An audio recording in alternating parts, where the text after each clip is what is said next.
Hello everyone and welcome to my retrospective, a bit of a long series I plan to make where I cover how my game got to this point. If you really stop and think about it, GrappleRun's a really odd game when it comes to story. It's a fast-paced, simple to learn yet hard to master game about swinging around corners and dodging obstacles at high speed, where you need to be thinking on your feet non-stop to navigate the labyrinth that is each level. But while it doesn't exactly have a deep, heart-pounding narrative, the narrative it does present is not a trivial "go do the thing" plot, and there are multi-minute cutscenes, multiple named characters that recur between cutscenes, and a central mystery, all packaged in visual novel format.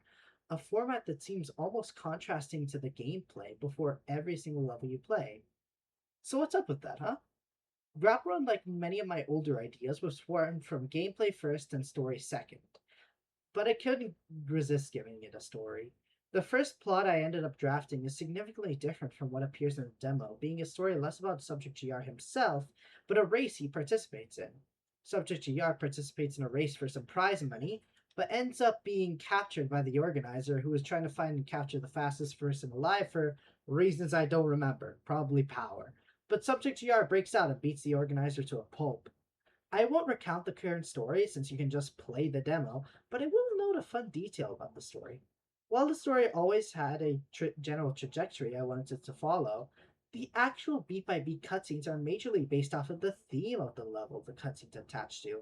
How were those level themes chosen? I thought about what would be cool and unique, creating a list. I'd then pick some of those and try to string them together into a story that made sense. Then, once each level was designed, I'd write their cutscene. Yes, that is actually how GrappleRun's story formed, at least on a small scale.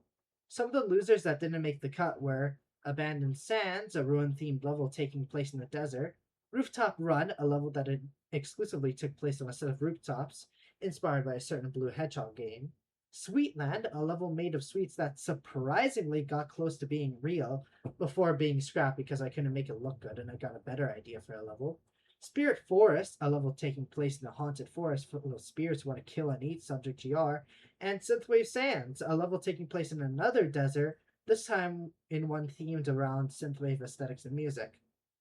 Also, the one literally just called Underwater. Might have been an early title for Lavish Lagoon, but who knows, really. Reading back on these old levels makes me realize how hotly considered the desert level spot was in the level list. Anyway, I have no clue how these would integrate into the current main story anymore, but if those ideas ended up interesting you, write up a comment and maybe if the people are interested enough, I'll bring them back as a DLC pack for like $1. But that's all for the story. What about the cutscenes themselves? Now, those are quite interesting.